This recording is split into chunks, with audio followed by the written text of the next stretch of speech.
motune tuna maki nani akokaki kokangola mbuku kokangola mbuko yo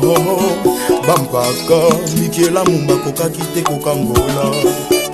nalola motune tuna maki nani akokaki kokangola mbuko yo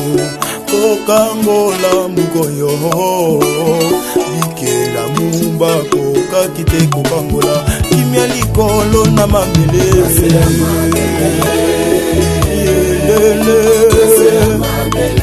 kimia likolo na mabele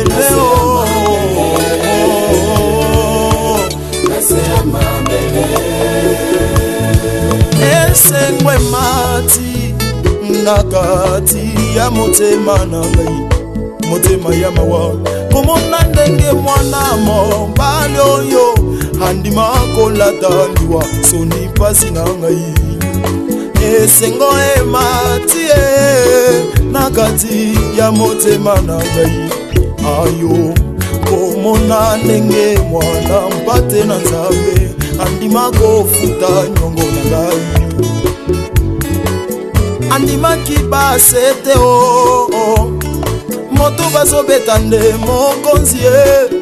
inosamo weye soni na ngayo yesu alata diango kolela na ngamba mpasi na ngayo andimaki kolata yango inosamo weye moto bazobeta nde mokonzi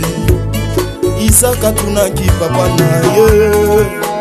papa na moni sete papa na moni moto kasi wapi mwana mpateo kona kotumba yalele mokolo moko Jean Baptiste abandaki komona Yesu koya bato bangoni moto nzokande na miswa molimo Jean Baptiste amoni mwana mpata za kotambola Yesu réponse ya motuna ya Isaac Yesu solution ya ba makambo impossible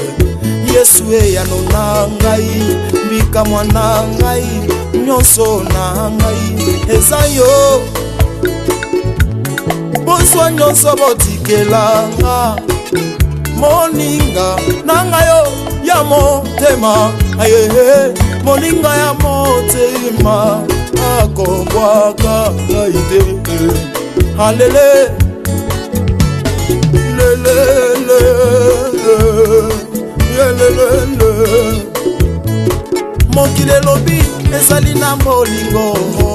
kati ya moboti pe mwana nasina moni mwana ko pesa papa na ye na kisi pota zwa bomengo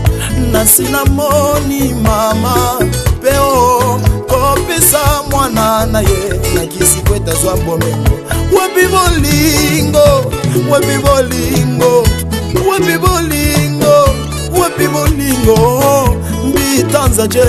miye wabwe nikusabwe mwana wa mapendo ukitanda ya magonjwa ulikuwa kunisaidia wakati watu wote waliniacha na kunitupa Bwana wa buluma buluma buluma buluma mingi niwe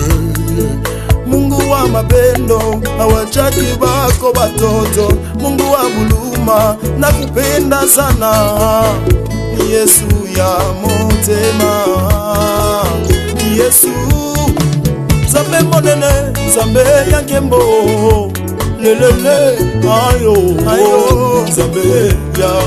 Oh Yesu ya motema Yesu ya motema Bangala maya talo Yesu ya mamba Trésor caché ya vinanga Yesu ya Zalio Olinga malamwe Ya motema nanga Ya motema Yawe ya mabanzo Kotikali fidele na maloba no Moninga malamwe Mafuya yebiko kumbaba Elombe makazina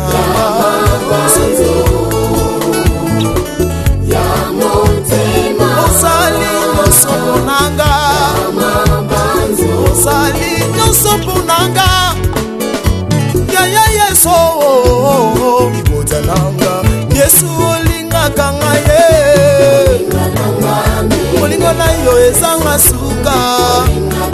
yango etindinga nayemba nzembo nzembo ematina motema. L'abondance du cœur fait ce que la bouche puisse parler. Non, non, non, non, non, non, non, non.